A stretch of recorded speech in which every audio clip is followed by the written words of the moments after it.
નમસ્કાર, અમે નગર પ્રાથમિક કન્યા શાળા નંબર 1 માં ધોરણ 7 માં અભ્યાસ કરીએ છીએ.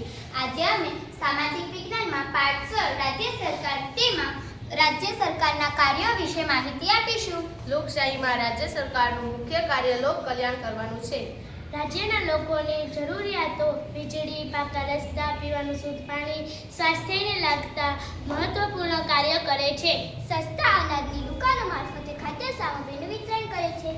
પૂર, અતિવૃષ્ટિ, દુષ્કાળ, ધરતીકંપ, વાવાઝોડું વગેરે કુદરતી આપત્તિ વેળે લોકોને સહાય પૂરી પાડે છે.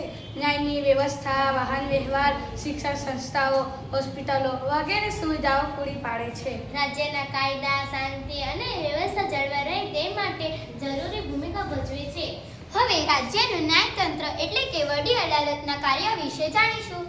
નાગરિકોના હકોનું રક્ષણ અને જતન કરવું, નાગરિકોના અપીલોનો નિકાલ કરવો, દીવાની કે ફોજદારી દાવાઓના ચુકાદા સામે અપીલો સાંભળવી, કાયદા અને વ્યવસ્થાનું રક્ષણ કરવું, વડીલ અદાલત નજરી અદાલત તરીકે ફરજો બજાવે છે. જાહેર હિતની અરજીઓનો નિકાલ કરે છે. અસ્તુ.